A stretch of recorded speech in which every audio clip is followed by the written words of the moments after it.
The TPJ show. The TPJ show. What is up? What is up? What is up? What is up? What is up? What is up? What is up? What is up? What is up? What is up? It's your boy TPJ. I made that beat, by the way. But yeah, man, you know, I just kind of felt compelled in my spirit. I've been thinking about doing something like this for a long time. And I just felt like it was finally time for me to, you know, kind of get out of the whole, you know, you see me and the only thing you see me doing is just like screaming and yelling and talking basketball. So, you know, for me personally, you know, I really have always wanted to, you know, do my own podcast. If you don't know, I actually did have my own podcast back in the day. It was called TPJ's like quick takes or TPJ's hot takes or something like that. You can check it out. It's still on SoundCloud. And it was like in the year of like, I think it was the year that Trayvon Martin got murdered, or what's the name of the gentleman? Eric Gardner. And also the year that he, was murdered by the police. I don't care what anyone says. He was murdered by the police. But I just really always wanted to just kind of put my own, you know, voice out there again, because, you know, if you know anything about me, you know how long I've been creating. I mean, I'll be 30 this year, which is something a lot of people don't ever really, when they're like, what? You're like, you look so young. Yeah. But I'm finna be 30 this year. So, you know, I remember way back when I was like 14, 15, 16, we was in high school. And then like, you know, my mom used to have computers and stuff like that. My mom always kept a computer in the house, which is actually, I got to give my mom a lot of credit for that. My mother literally always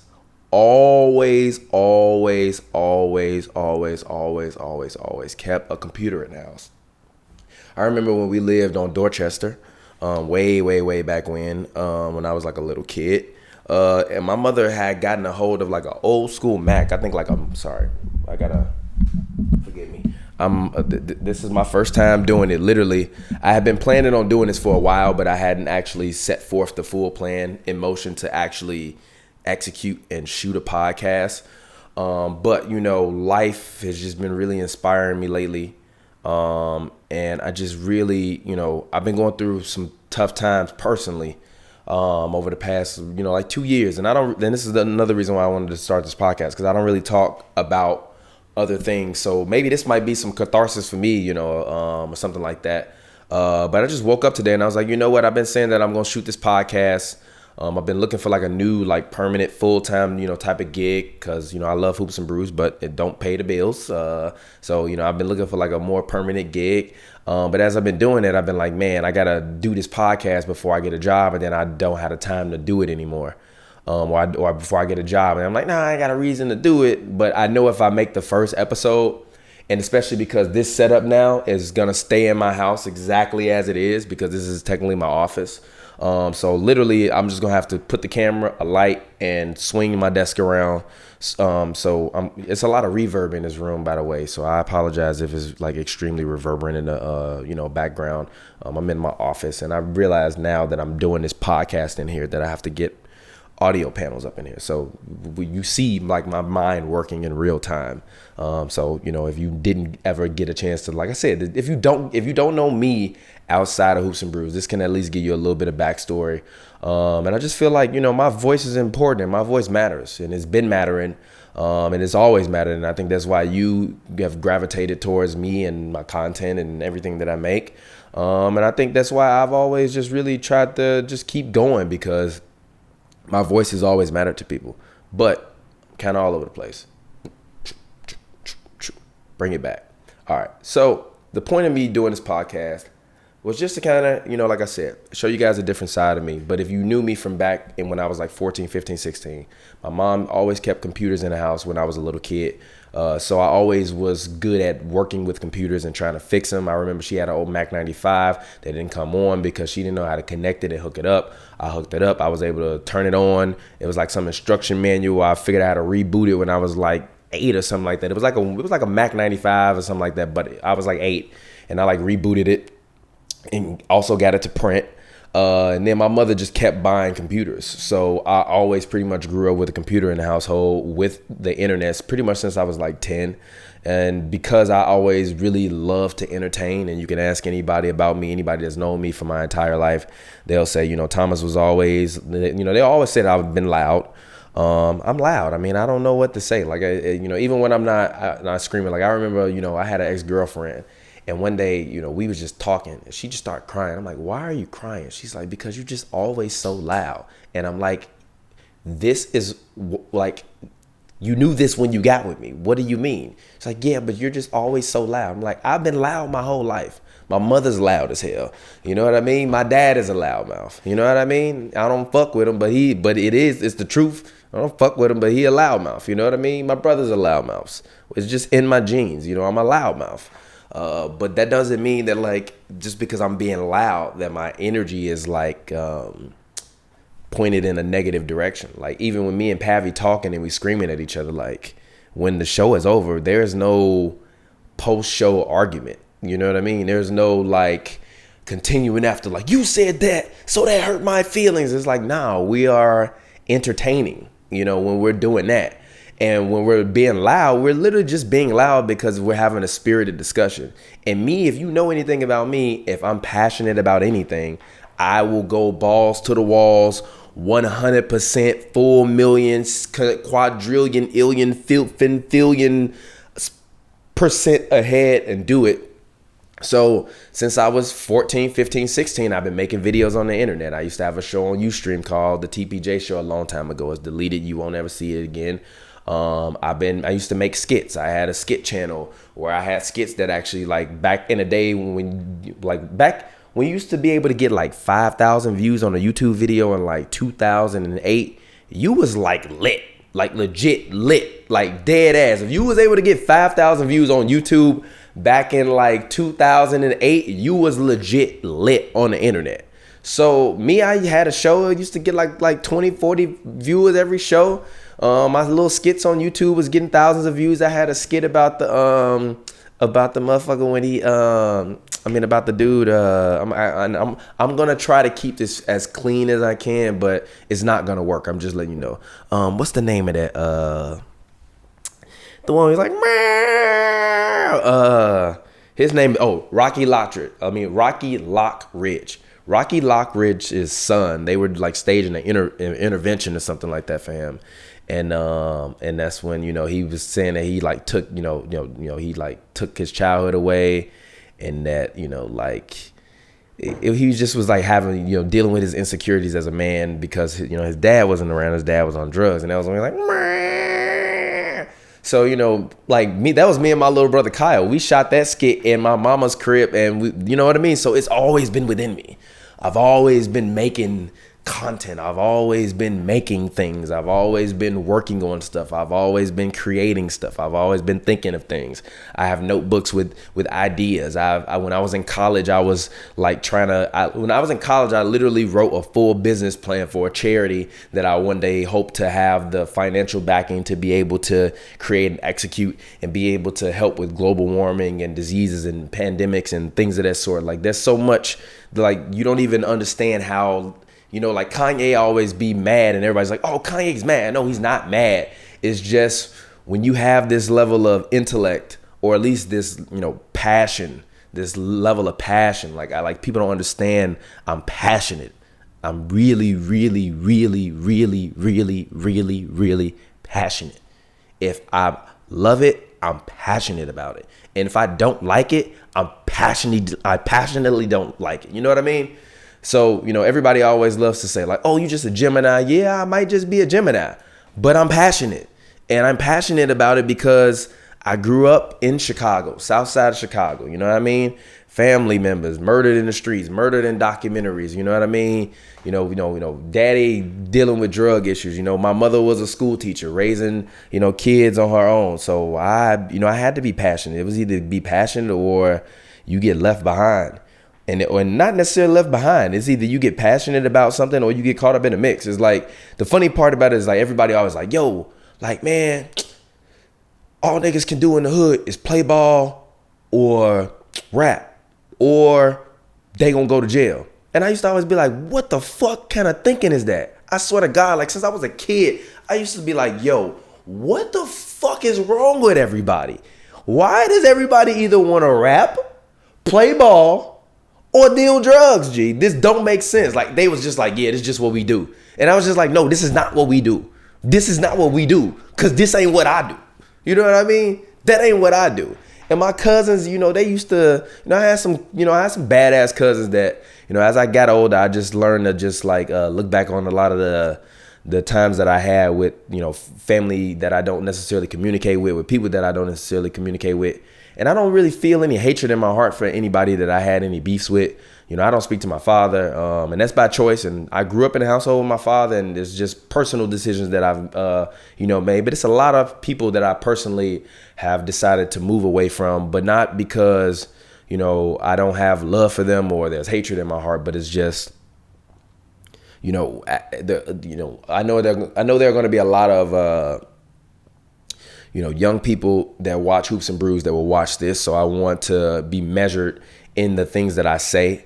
And although I am hopped up on caffeine right now, I do want to be measured in the things that I say, because I do understand that, like I said, people listen to me and my words have gravity. And also I don't feel really the need to, I feel like if I was just going to sit up here and use this platform, to kind of bash people from my past life, it kind of would be pointless, because the thing that I've always tried to, do and deal with, even if I don't necessarily do it in my mind, I try to practice it within my actions, which is why we'll get to, the topic of this episode, which is perseverance. But I kind of feel like all of this is a through line, and you'll get to understand that as I choose a different word for every podcast, and it kind of has different backstories and different personal stories, you'll really kind of get to understand that, like, usually when I'm talking, it might sound like I'm all over the place, but it's certain pieces of context that you have to get in order to be able to kind of get the full scope. And if you don't know me, you gotta, get a chance to know me at a fast enough pace before I don't want to do this podcast anymore, because, sometimes I might get too personal. I'm sure I'm gonna get some text messages. I'm sure some people gonna say, yo, you said some real shit. I'm sure some people gonna say, you hurt my feelings when you said that thing. I'm sure my mother's gonna text me and say, why are you telling your personal family business or your backstories? But I really, really feel as though, I am a voice. And I think that, there are young people that look up to me, and I don't just want the only, portrait that young people see of me to just be me being loud and screaming and cursing on Hoops and Brews. And I'm still going to be loud and probably scream and curse on this, but at least, you can be able to kind of understand and see the intellect, because I think that, there are a lot of sides to me, and I'm not going to say that like I'm fucking schizophrenic or anything, but I'm just mean like there are a lot of sides, and I'm a multifaceted human being. When I'm with my boys, I'm the mug from Chicago. You know what I mean? When I'm at work, I'm the businessman. I'm using my business acumen. I'm talking the proper way I need to be. I'm not using slang and other random colloquialisms and all of this stuff. I'm in my mode. When I'm in Hoops and Brews, we having fun and we talking basketball and we screaming and we yelling, and that's what it's about. That's what it's always been about. And when I'm, in my personal life, I'm really just, I try to be attentive. I try to, do my best to care about people, to put my friends before I put myself, to put my family before I put myself. I always have, because that's just kind of what's been instilled in me by my mother. I love people, and there are multiple sides to me, but I can also be the person where, like, if I don't rock with you, I don't rock with you, like, at all. I say all that to say, I've been making stuff for forever. So it just felt like it was finally the time for me to just really kind of get to a different voice. Like I said, I'm about to be 30, so I want the voice that people will begin to not only remember me by, but continue to know me by and see me by, being a much more, not necessarily mature voice, because I don't ever think that I'm saying anything that's immature on Hoops and Brews. I mean, we screaming and cursing and saying motherfucking this and that, but we're talking about grown men dribbling a basketball up and down the court and shooting it and making it go in the basket and making $40 million a year doing it. Like, it's entertainment. It's as much entertainment. The NBA is as much entertainment as watching Hoops and Brews is. You know what I mean? It's all entertainment. It's all contrived to make money. and to generate advertisement dollars and to generate eyeballs. So, it's entertainment. And, I even had to have a talk with my mom. I'm like, Mom, like, nobody told, like, when people was telling Howard Stern not to be Howard Stern, that was the thing that made Howard Stern be like, yo, I'm going to be even more Howard Stern because you're going to remember I'm Howard Stern. And that's pretty much the way I am. People have been telling me to change up how I've been doing stuff and all this, but it's like I've made it so far in my life. So far by just being authentic in rooms where everybody else was trying to be fake. And when you pass and when you go on, or even when you move into the next phase of your life, like a lot of people go through phases in their life. And a lot of times they don't acknowledge it. Like we go through like the childhood phase, obviously, but then once you turn 18, you can go through like 6 phases in a few years within your life. You can go from someone that is a drug addict really quickly, and then you can kind of get over that and be like, nah, I'm not doing that. You can go from being an alcoholic for a couple of years while you like in your younger stages in college, abusing alcohol because it's fun and having fun. You can go from being somebody that's like poor to being somebody that's rich. You can go through a lot of different phases and get through a lot of different, things in your life and a lot of different periods within your life. So, as I move towards the next phase in my life, I really wanted to just kind of refine the voice a little bit, give you guys a little bit of context, so if you heard what I just said, the things you should immediately take away is my mom is a school teacher, right? I'm about to be 30 and I don't fuck with my daddy. And that's some real shit. And if you watching this shit, you know what it is too, motherfucker. And yeah, I know it's negative, but let's get negative for a second. I'm sorry. Nah, I'm joking. I'm sorry. That sounds like, but also the other thing you're going to see is you're going to realize that like, I really just be me. And even looking at myself right now, I'm like, damn, I'm ugly. You know what I mean? My girl bad though, but I'm ugly. You feel me? We here. You know what I mean? But let's talk perseverance, man. Right? As you can see behind me on the TV, perseverance. Perseverance is a noun, the persistence in doing something difficultly or delay in achieving success. That's a terribly worded fucking definition, Google. Persistence in doing something. Oh, I'm sorry. Oh, my bad. I definitely left the despite off of there. See? Stupid. Persistence in doing something despite difficulty or delay in achieving process. That's also what I get for trying to turn around and read the TV when I literally got the definition right on my computer screen right there. But the persistence in doing something despite difficulty or delay in achieving success. Now, when I mentioned that everybody, when I was coming up and where I was coming up, was saying that, yo, you either rap, you hoop, or you sell drugs. And I was like, yo, that's stupid. Perseverance is something that a lot of the people that I grew up with didn't have. A lot of them had perseverance, but they had perseverance for all the wrong things. And I'm not going to get on here like out my family or be like, oh, they were so bad. But I mean, I come from the south side of Chicago, like the south side of Chicago. Legit, like cousins murdered in documentaries. You ever seen the Interrupters documentary? One of my relatives is in there. My father is carrying the casket. My cousins are in there. Like in real life, like you can see it on TV.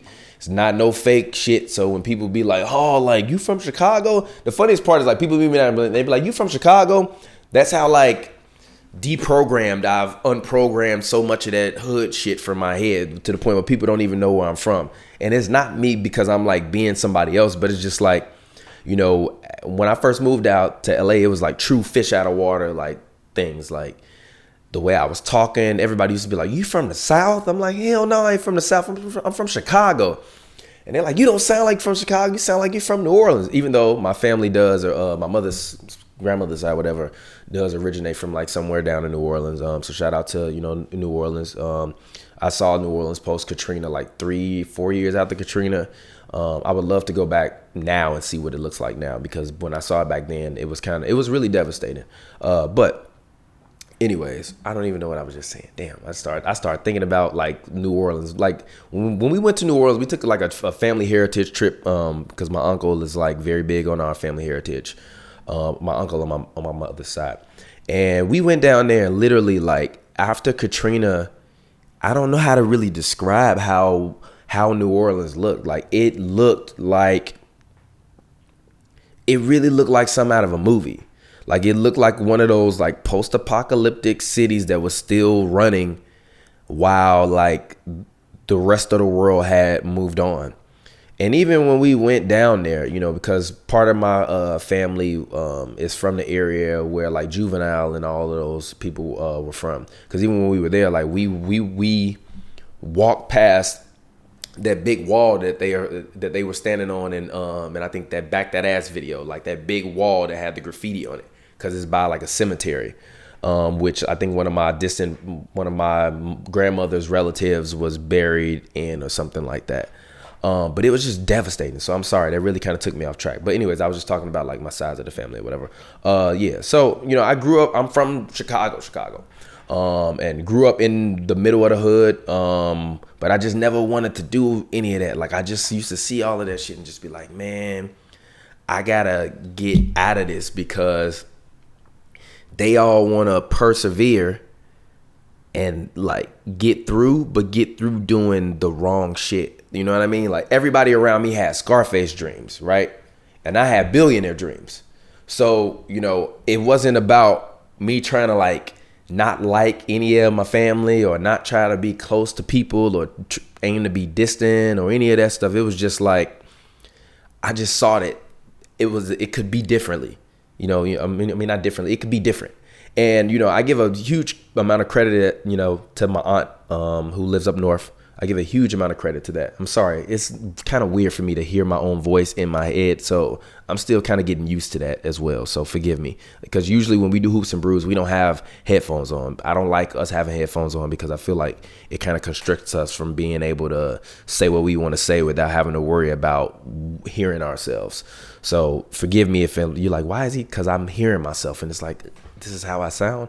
But shout out to my aunt. You know, Linda, she, you know, always lived up north, in a nice neighborhood. So when I was young, even though we lived in the middle of the hood and we was broke and all that stuff and was coming up, single mom, raising 4 boys and stuff like that, I could always, at the worst, if I really wanted to get away, beg my auntie Linda, please, auntie, can I come over your house?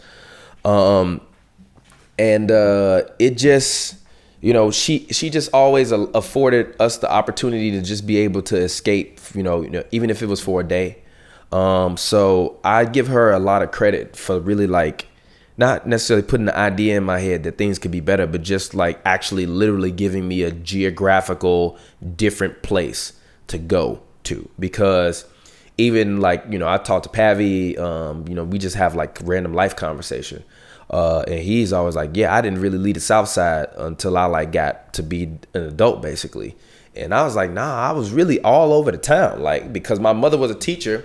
So, and my mother also loved softball, 16-inch softball. My mother's a champion, men's softball league coach.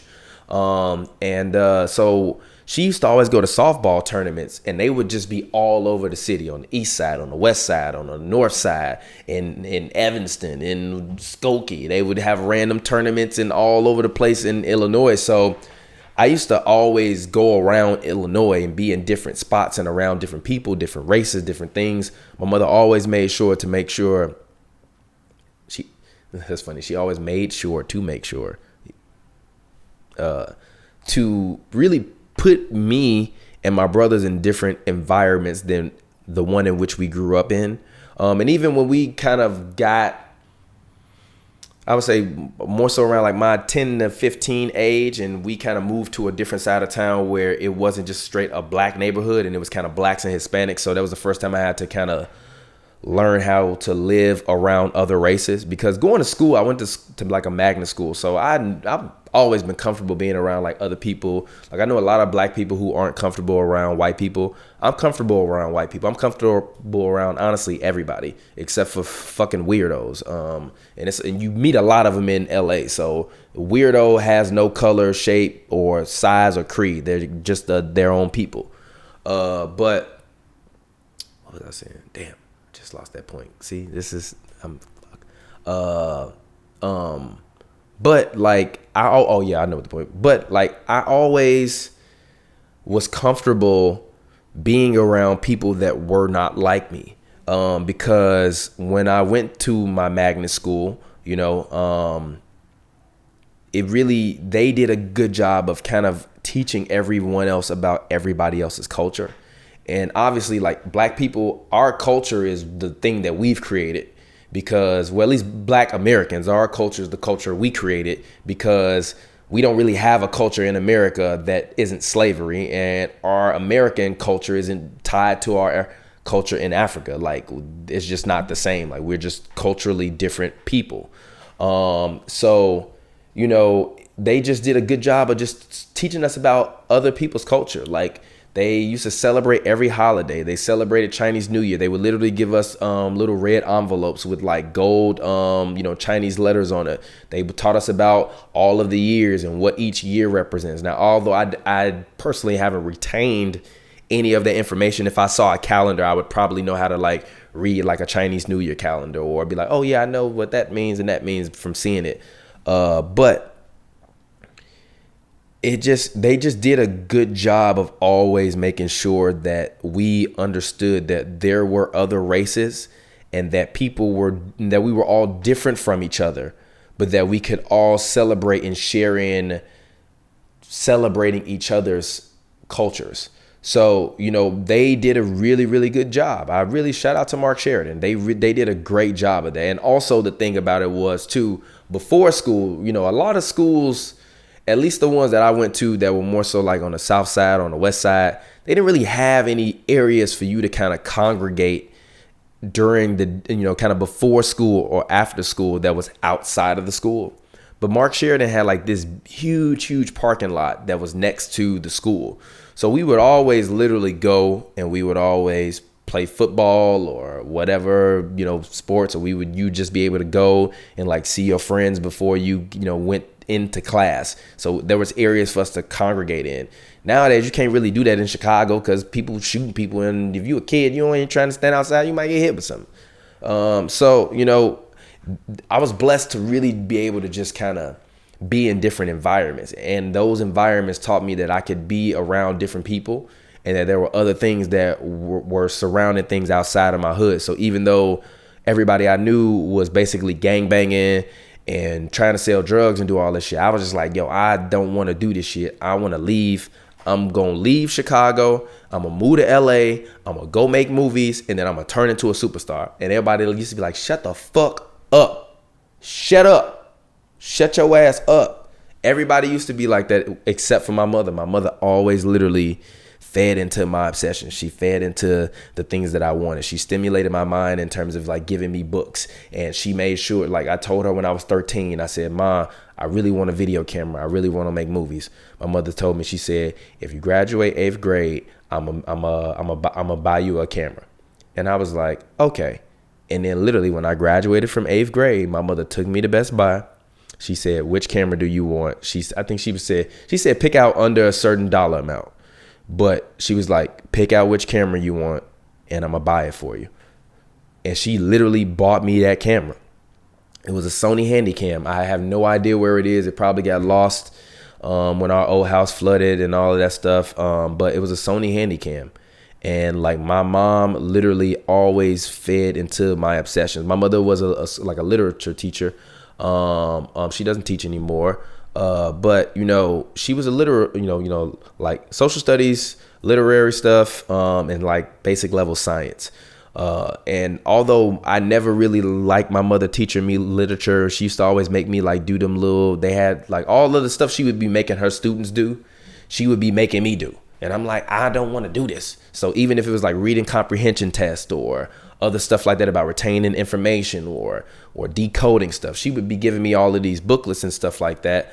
Really, she was doing it because she wanted me to like learn, but also she was doing it because once I learned it and I knew the answers, or I at least could understand how the test worked, I would help her grade papers. So I grew up the majority of my like childhood, like grading other children's school papers, like helping my mother. At least she would give me a key and she would be like, look at this and grade these papers. So I would help her grade papers. And then of course she would like go over them and make sure it wasn't like she would make me grade the papers. And then she would go over the papers after I graded them and like make sure that I graded them properly, and then leave personal notes for the children in terms of what they need to work on for each thing. So she just didn't like the manual, like having to go 1 through 10 and say no. She just wanted to like see, okay, this is what they got no's on. Cool, good job. Cool, nah, cool, work on this. Cool, put a comma here next time. Cool, put a semicolon here next time. Blah blah blah blah blah. But I never really enjoyed retaining that info. I was always mad at it until like I got to be an adult and actually working in entertainment. And then they like, yeah, you got to send out 1,500 emails a month, so that way you can reach out to this group of creators. Like when you working in talent and you trying to sign people to, you know, work with your talent agency or work with your company, you gotta like, it's the same as cold calling. You just emailing them. But when they respond, you got to know how to type. So like it took me to get to Hollywood. I'm like, damn, man, I ain't learned how to type good enough because, you know, I ain't learned how to type good enough, and I ain't learned how to write good enough because I wasn't paying attention to what the stuff my mom was teaching me. But I say this to say, like, you know, she was really like drilling into my brain, like, yo, you can do whatever you want to do, and whatever you see everybody else around you doing, you don't have to do that because I worked hard enough for you to not have to do that. So I actually took that within my heart, and literally I made a promise to myself. I was like, yo, I'm never gonna sell drugs, I'm never gonna join a gang, and I'm gonna do my best to never get arrested. And to this day, I've never sold drugs, I've never been in a gang, and I've never been arrested. I ain't even been in a police car. Now, I done got some tickets. I definitely got a speeding ticket before. In my early 20s, don't do that though. Don't do that though. But you know, I've never been arrested. So, knock on wood, I've never been arrested. Excuse me. Because so she was just like, yo, like, you can do whatever you want to do. And when she bought me that camera, it kind of put in my mind, it was like, all right, my mom bought me this camera, so that means that I gotta legit like I gotta make stuff with this thing. Like, she bought me this like $400, $600 Sony Handycam. That was back in the day when literally none of this stuff was really digitized like that. You were shooting on like DV or mini DV tapes. You would have to take the tape, put the tape in the VCR, hook it up to a VCR connector, and record the tape to the tape. And then that's how I used to literally, that's how I cut all my movies, by the way. My first movies, because of the fact that my Sony Handycam, although the most fire part about that Sony Handycam was that like it had a memory card. So you could put it in a computer. But I didn't know how to do all of that when she first bought it for me when I was 14. So I was just like doing tape to tape edits, legit. Like, me and my little brothers would go and shoot videos and fake movies and stuff in our little apartment building and in our apartment. And literally I would be editing them tape to tape because I didn't know how to yet digitize them. And then also computers weren't really like, unless you had an expensive computer back then, you didn't really have anything where like you had an input where you could input like a Sony card in there, or it had like a true input for you to be able to do with the USBs, unless you had an expensive computer.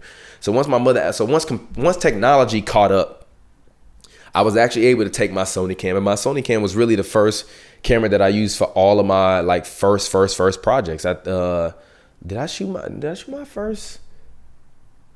them skits on there? I don't know. Low key. I think I might have shot my first skits on my Sony Handycam. I legit think I might have shot them skits on that Sony Handycam. Like all of the ones that I mentioned earlier, I believe I shot those on my Sony Handycam. That's kind of nuts now that I think about that. So my mother bought me that camera when I was like 14. And I basically used that camera until I got my first DSLR. And I got that, I think. Oh, you know what? No, it wasn't that. I think I had used one of my school's computers to shoot them skits, now that I think about it. Shout out to AI. Y'all got y'all money's worth, motherfuckers. Y'all got y'all money worth. Hey, Bernie, get these student loans the fuck out of here. Feel the burn. I feel the burn. But and that's, you learn something else about me. You learn my political preference.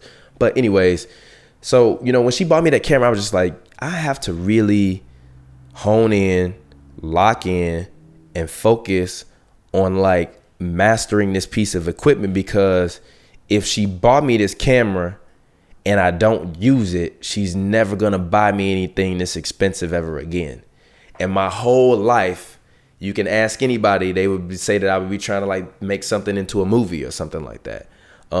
So, you know, I really, really was so happy when she got me that camera. And I was just like, I have to learn this thing. So I was literally making movies tape to tape. And I would take my tape over to my family's house and be like, yo, y'all want to watch my movie? And I would literally make people sit and watch my 2-minute long, 3-minute long movies that I would do with my little brothers. So shout out to everybody out there that, that sat and watched those early movies, that applauded for me, that told me that what I was doing was good. And that really told me that I like actually could do it. I appreciate it. Even if I don't rock with you no more, I appreciate what you did for me in that moment, because you could have easily been like, nah, this ain't wavy, don't do it.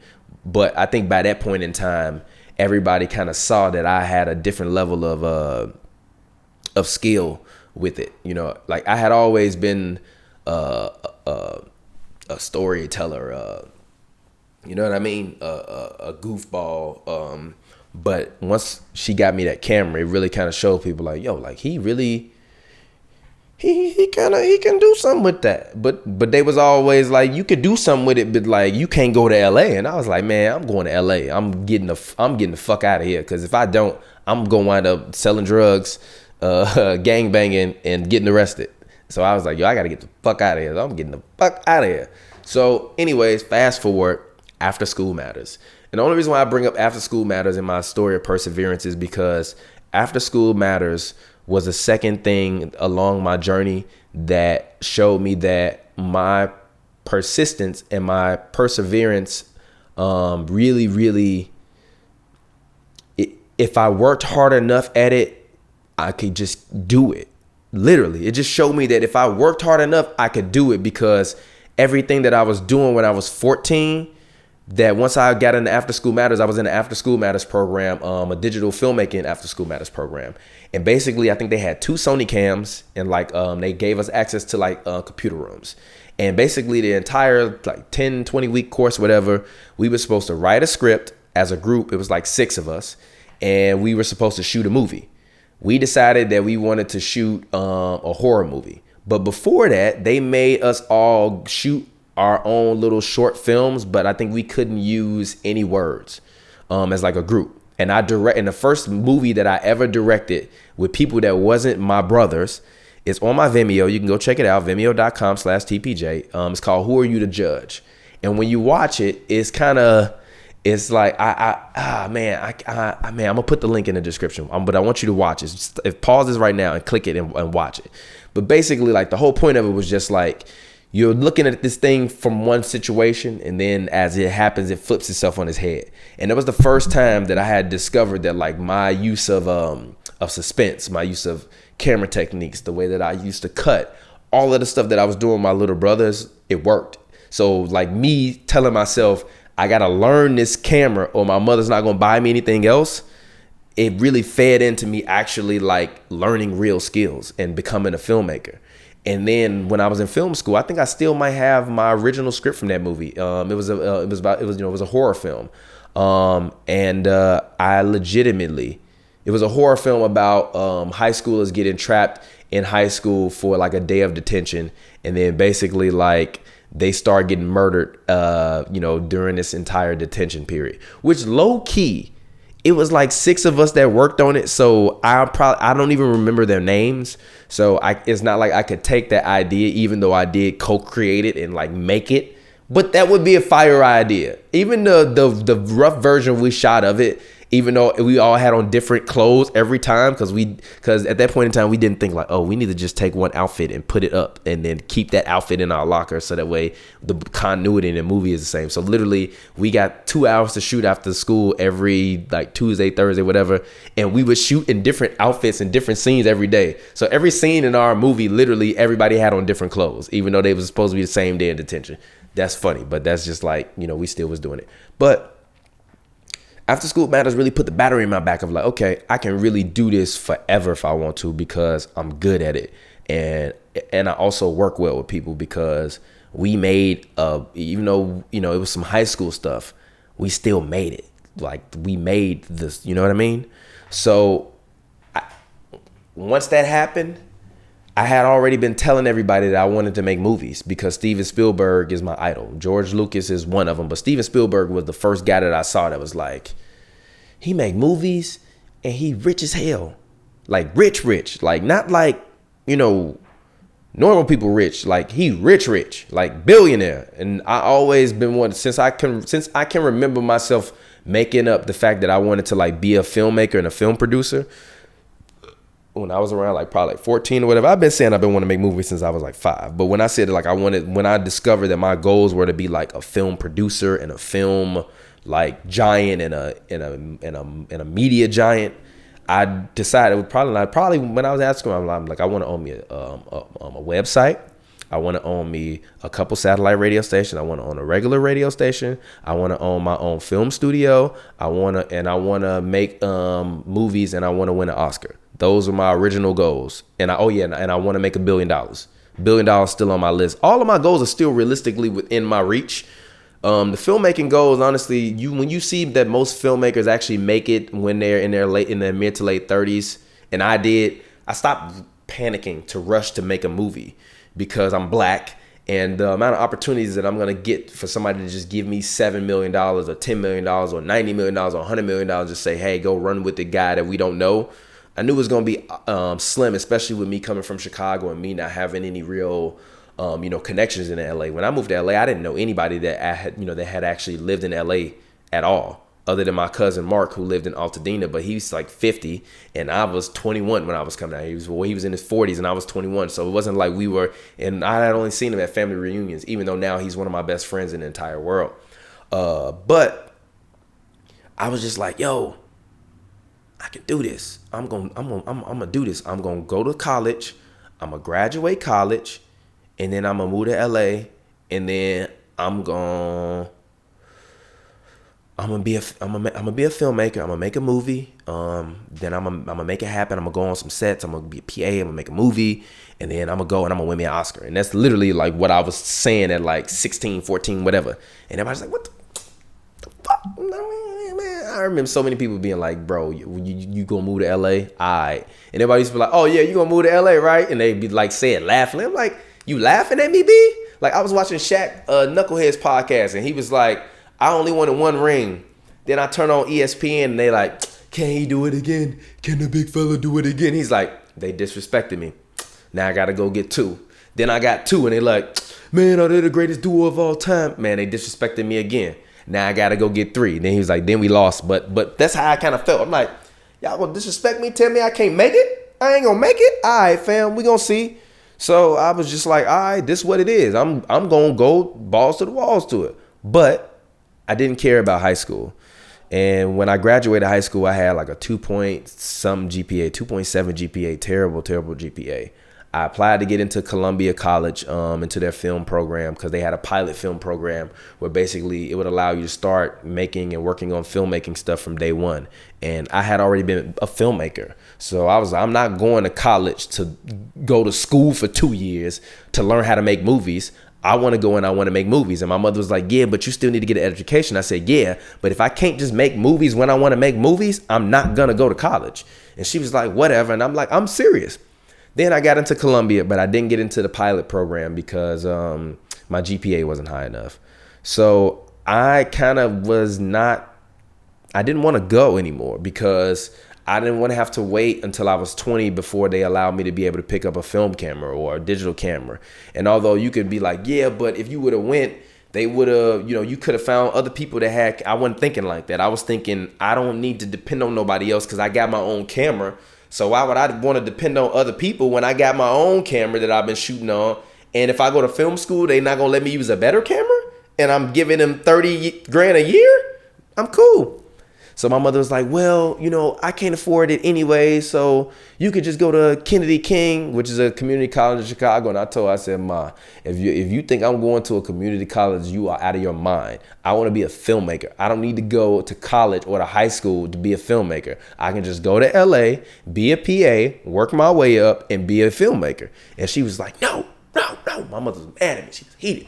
And I was like, yo, like I'm dead. I'm serious. I'm not finna go to college to be a filmmaker. Like, I'm not doing that if I gotta wait 2 years. And I'm like, I'm not going to community college. She like, but if you go to community college, you can take your credits and switch them over. And then I'm like, yeah, but I still gotta go to school for 2 years before I get to touch a film camera. So I'm like, I'm not going to college. And she literally was like, if you don't go to college, I'm never gonna speak to you again.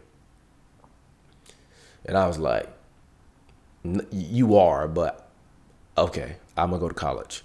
So I was like looking around and I saw the AI stuff online and I applied and they were like, come take a tour.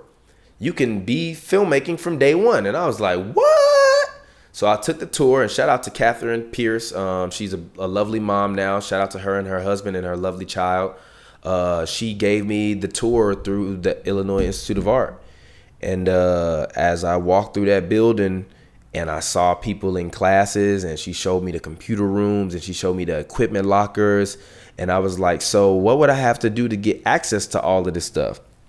She was like, I mean, you just got to be enrolled in some film classes. And I'm like, yeah, but do I got to wait to use the equipment? Do I have to wait to do I have to wait to, for years of me going through this to be, to have to do this? And she was like, no, you don't have to wait that long. Like, you just gotta, for your first classes, you only get to check out certain gear. Hold on, my girl texted me.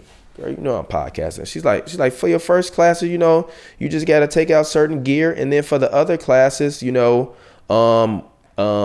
once you pass, a certain, courses, you get access to certain equipment. So once you pass X amount of classes, you can get access to the dolly. You can get access to the lights. You can get access to the Cardellini clamps. You can get access to the Matthews thing. You can get access to the bigger cameras that they had, because they have very, very nice digital cameras at that point in time at the school. So it allowed me to be able to use the Panasonic big boys before I got a chance to go to the DSLRs, because everybody was really shooting on digital video cameras until the DSLR kind of the Canon, T2i, T3i. Before those, really the 7D, the 5D, the early ones. When all of those started really hitting the market crazy or hitting film school in 2009, 2010. So in 2008, 2009, we were still using regular DV cameras, the kind of the big boys, not the DSLRs, the big boys. So we were still using those. So I was like, yo, I get to use this. I'm like, Ma, I'm going here. And then Katie told me how much the school was a year. And I was like, fuck. And my mom was like, yeah, I'm sorry. I can't sign these loans for you, son. I'm like, oh, damn, my dream is over. I was depressed for a full week. I was like, fuck, man, my dream is over, bro. My dream is over. It's legit. It's done. I'm done. My dream is over. I gotta get a job, because at that point in time, it was kind of close to the school start. So I'm like, all right, well, I don't really want to enroll in Kennedy King, but I guess I can't go to the school, so I got to get a job. I'm going to enroll in Kennedy King. I'm going to save. And then if I can, I'm going to try to leave by next June, next October, go to LA, PA, work my way up. But this is a dream killer right here. And then literally, I looked at my mom, and I kept begging her. She was like, I'm not signing these loans. And I'm like, Mom, please, you don't understand. I literally used to just you just don't understand how much I really want to do this. And she used to be like, but it's so much money. I'm like, you don't understand how much I want to do this. So I looked in her eyes and I said, Ma, I promise you. If you pay for me to go to college, I know I messed up in high school. I know my GPA was what it was in high school, but I didn't care. I was bored. I didn't like going to that school. I was literally in AP classes, and I got a C in my AP class, because I knew if I got a C in that class, it would be an A in a regular class. Dead ass. Even though I could have earned a college credit, but I didn't earn it, because I was like, yeah, if I get a C in this class, it'll be like an A in a regular class. So I just go in this class and get a C, because it'd be easy to get a C in here versus trying to get an A in a regular class. Because if you could try to get an A in a regular class, you got to get 100 on everything. Here, I could just study a little bit, get some 80s and some 85s, and then I'll be cool. And literally, that's what happened. We went to go see the movie about the one with Kirsten Dunst where she played the queen or whatever. It was like it was European history. I was in that motherfucker snoring in high school. I didn't care about high school. I was like, for real. But I told my mom, I'm like, Ma, if you pay for me to go to this school, I'm gonna get straight A's the entire time that I'm in college, and I'm gonna graduate with a 4.0 GPA. I swear to God, I promise you. And she was like, don't swear to God. I'm like, nah, but Ma, I promise you, if you pay for me, I'm gonna go and I'm gonna get it done. And she was like, all right. You say you gonna get straight A's. All right. And then, I think my transcripts are somewhere down here, but let me see if they're on the floor. I was just looking at these the other day. My bad. Sorry. I'm in my office. Damn. Yeah, I just had my transcripts the other day. I was looking at them. I think I got my first B in college and after my second year. And it was in some class. I think I wound up getting 4 B's or 5 B's, something like that. When I graduated, I graduated college like a 3.8 some GPA. So, I really bunkered down and got knee deep into the same thing with that camera, perseverance, right? If I hadn't have cared as much about that first camera that she brought me and thought to myself, if I don't get good and learn this thing and I don't treat it like it's something that I wanted, she's never going to buy me anything that's expensive ever again. And that's the thing that made my mom, go and buy me that camera. So, perseverance, keep persevering, keep working. This camera is about to die. So that means that this, video is probably going to cut off. But this has been the first episode. So perseverance, the perseverance for me, knowing that I got to keep making it, allow for her to, pay for me to be able to go to college. And you cut to, 13 years later, 12 years later, after she initially made me that promise, I had to leverage that camera that she bought me to really get her to understand that this wasn't a joke, So I meet a lot of young people, a lot of people that are asking for secrets and tips and things of that sort. And the one thing I always tell them is don't quit. And the other thing I also tell them is learn everything you can about everything that you can. And because those are the things that when you learn those things, they allow you to have different tools within your tool belt that will allow you to persist through whatever is going wrong, right? So, I mentioned that it's been a tough year for me. It has been. It's been a rough personal year for me. A lot of stuff going on within my family. A lot of, career opportunities and things that, seem to be fruitful and plentiful turn out to be sour, but that's a part of life. And there's no ill will towards, any situations or any people where we had business, dealings and they didn't work out, or I was working with you on something, or we was starting a podcast, or we was, things happen and people, grow apart. People's ideals grow apart. But, this has been a rough couple years for me personally because, you kind of, Kendrick, said in that song, that Dr. Dre is on, where he's like, I told you when you got here, you gotta get in here easy. The hard part is staying, motherfucker. Getting to Hollywood is easy. You can get on a plane ticket, and if you know somebody, they'll let you crash here for 2 weeks, and then you in LA. You in LA. Now, if you can make it to the next 2 weeks, then you still in LA. So getting to LA is very, very easy. It's like an extremely easy task. It's not something that is, that's a daunting task. It's like, nobody in history can move to LA. It's very easy to get here. But I've been here 8 years and staying here 8 years. And like I said, not being a part of any of that negative shit or, gang banging and all that stuff. And I'm not judging because I got homies that gang bang that I still love and I want the best for and that do whatever they do. But that ain't got nothing to do with me.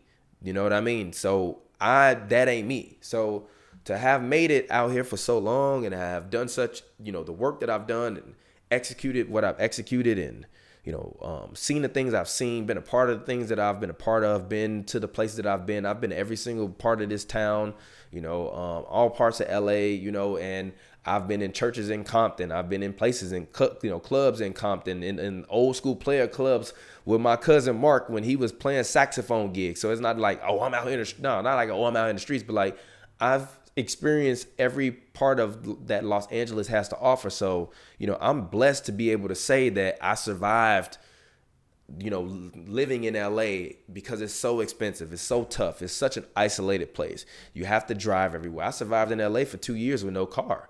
I was getting on a bus going an hour and a half from Hollywood to Culver City on the bus. So that way I can get to work like every day, getting home an hour and a half on a bus. Cause sometimes it would be movie premieres. So they shut down the streets, getting home every day. But when you want to grind and you got that, like, can't nothing stop you. So with me, like, I'm just like, yo, I gotta get it.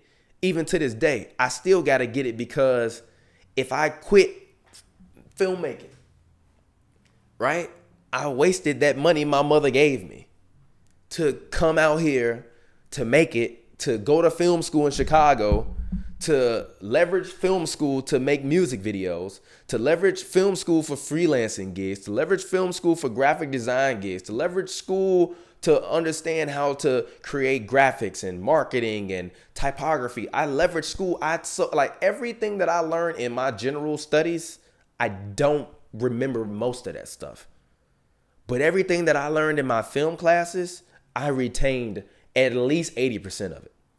And that's because I did not want to waste the time and the opportunity and the money and the willpower that I had spent not only within myself, because you can disappoint yourself. I remember I was dating this girl and I tweeted like, yeah, man, like it's fucked up. I disappointed myself. And she was like, she texted me like, how you disappoint yourself? I was like, cause I could have made a better decision in a certain situation and I didn't. And she was like, oh. So you can disappoint yourself. So I didn't want to let myself down. I didn't want to let my mom down. It was kind of one of them things where really like she really put that battery in my back and was just like, if you do it, do it. So when she bought me that camera, I'm like, I'm going to do it. When I went to high school, I'm like, I'm going to do it. When she said I'm going to sign these loans, I went to film school, I'm like, I'm going to do it. I shot 33 music videos, I think, while I was in film school. And working at Old Navy and working another job. And freelancing other than that on the side.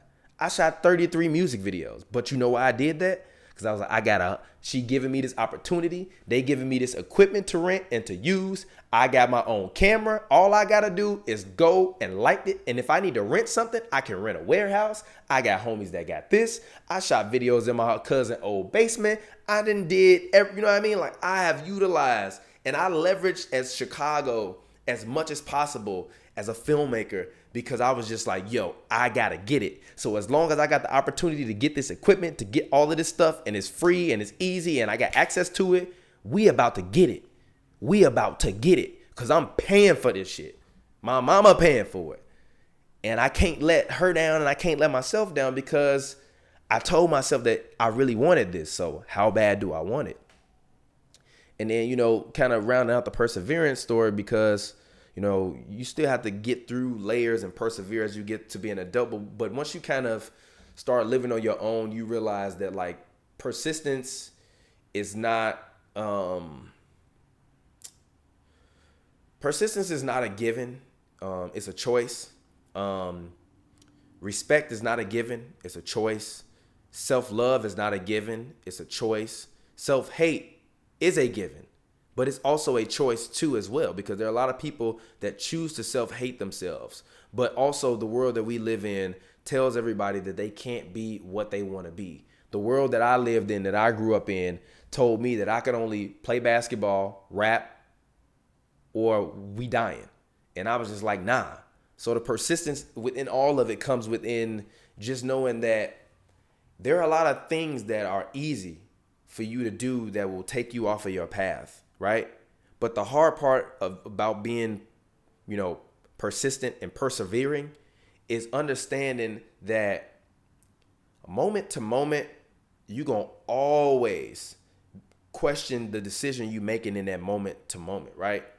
But if you try to eliminate as many bad decisions as you can moment to moment, you really only get stuck with the majority of larger problems if you, as an adult, take away minute problems, right? Because small problems can build and become big problems, right? So usually my problems have always been money because we grew up poor. I've been homeless before as a kid.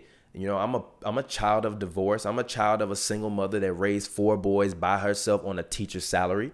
So we been broke. We ain't never had shit. The lights done been off before. The food, it ain't been no food in the fridge. I didn't have to give my last to my brother. I didn't been through it all. Slept on the floor with roaches, and I didn't been through it all. So, you can look at the situations in life, the little things, and let them keep stacking up your glass almost like it's an hourglass, right? The reason why you can flip an hourglass over and tell the time is because so many of these sand particles are moving down and traveling to a different space. And the accumulation of them lets you know how much time has passed based upon how much sand has accumulated through the bottom of that, based upon you measuring how much sand goes into there and how fast it can travel through there, right? It's the same thing with problems. It's the same thing with your ego. It's the same thing with your ideologies. It's the same thing with everything that you let stack up and build and stress you out. So I've always tried to make sure that I don't have a sand jar or hourglass that's just full of little particles of sand, because eventually those little particles of sand can get so little that you can stack them up and you can fill the whole hourglass up with sand, right? But if you got big particles of sand, it's only so many of them that can get within that one space before you get bottlenecked and you can't get past a certain area. So there's certain things that certain people can't do to make me angry. They might think they making me angry. They really just making me animated because I be passionate about shit, but not like I'm really angry, like I'm ready to hurt somebody. You know what I mean? Like that's if you've ever been around me, when you see me actually angry, you'll be like, oh, okay, like this is what angry looks like. And that's what him just like being passionate looks like. Cause there's it's red only. There is no in between. It's 0 or 100. So that's why, even though people think I'm animated because I'm passionate. But if I'm angry, you're going to see a completely different me than you going to ever see. And that's a nasty person that I don't ever really try to be in this, you know what I mean? But that's because I don't let the small,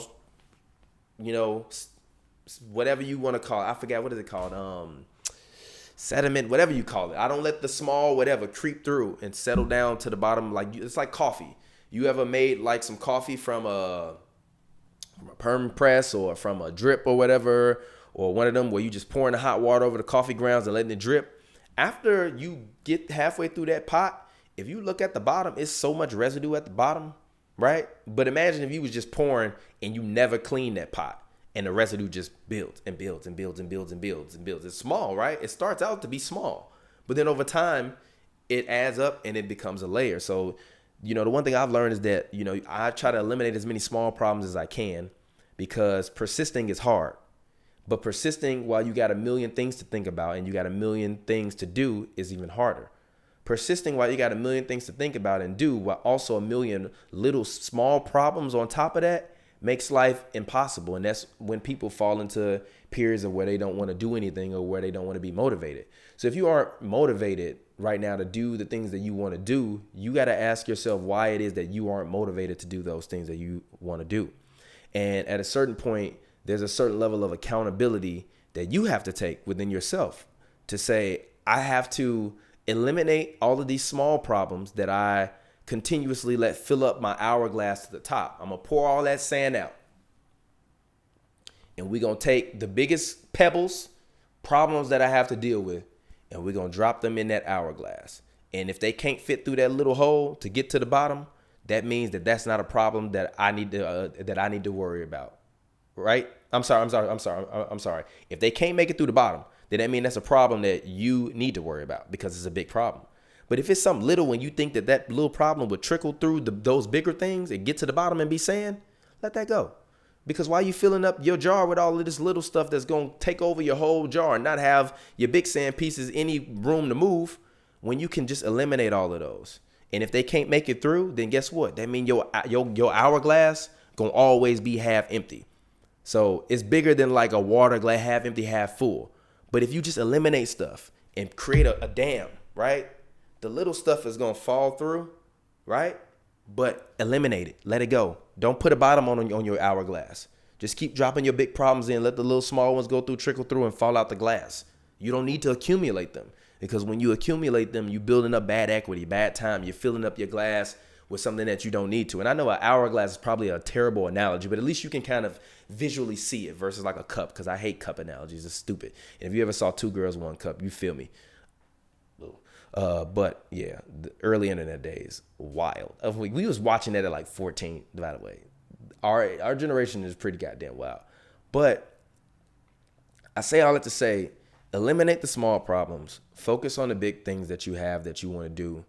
Think to yourself, where is the value in this move that I'm making? If you're with somebody that isn't being positive towards you and they aren't giving you positive equity and giving you positive things, and they aren't putting positivity into you and you're getting positivity out of them, you shouldn't be with them. If you're at a job and they're steady treating you like you shouldn't be treated, and you think you should have got that promotion 3 years ago, and you keep hoping for it, they're not going to give you that promotion. Go make your own shit. That's what I did. Go make your own shit. When you make your own shit, you own it. It's yours. Like, I be seeing people like, oh, this ESPN show got canceled. I don't give a fuck.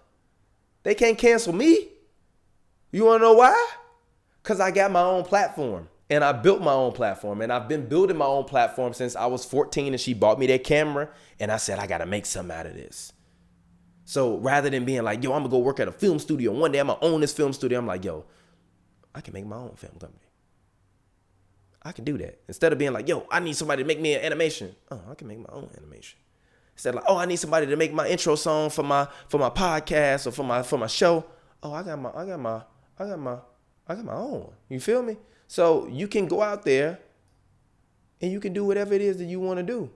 Do it. For real. Do it. Because the power is within you to make it happen. And, so I just want to say that, perseverance is something that is within all of us. And we all have the ability to go out and to execute and to be amazing. But if you're going to let your past and the people and the situations and your circumstances dictate how you persevere through things, then you're not going to persevere through things. If you're going to go out and you're going to put forth the best ability that you can to make sure that you get the things that you want, it's going to happen. But it's not going to happen unless you do what I did when I was 14, when she got me that camera, and you say, I'm going to make the best of this opportunity because I might not ever get it again. I'm going to make the best out of this camera because if I don't make the best out of this camera, she's not going to ever give me money to buy another expensive piece of equipment, or even a piece of equipment to just supplement me having a camera. You know what I mean? Like, a lot of times when you have just having a camera and a tripod is not enough. You need lights, you need cords, you need equipment. I needed cords to be able to transfer the stuff from the tape to the tape, because I was going VCR to VCR, editing my movies with the tape, right? It costs money, right? You 14, you ain't just got money out the ass, right? Go to After School Matters. Take advantage of it, young fella. Get the script, do what I got to do. You feel me? So you can do whatever it is that you want to do. You can make it happen. Perseverance is not some, monolithic, platitude. It's real if you want it to be real. You just have to make it up within yourself that you want to persevere through it, and that you're going to make the best of every situation. So even if you want to be a podcaster and you think you ain't got enough time for work to podcast, why? They have apps on the phone. They have apps called Anchor FM. You can record a podcast on your phone. You can record a podcast on a train and call it I'm on a train, and just be on a train talking about how I feel to be on a train. People think you talking to yourself, or they think you on the phone, but they don't know you on a podcast. My mom called me like, yo, I want to start a podcast.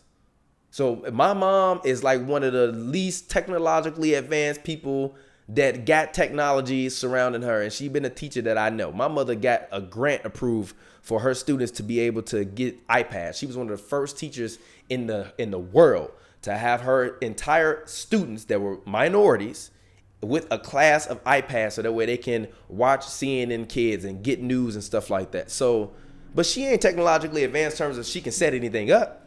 But she called me and said, son, I want to start a podcast. I'm like, Mom, you want to start a podcast?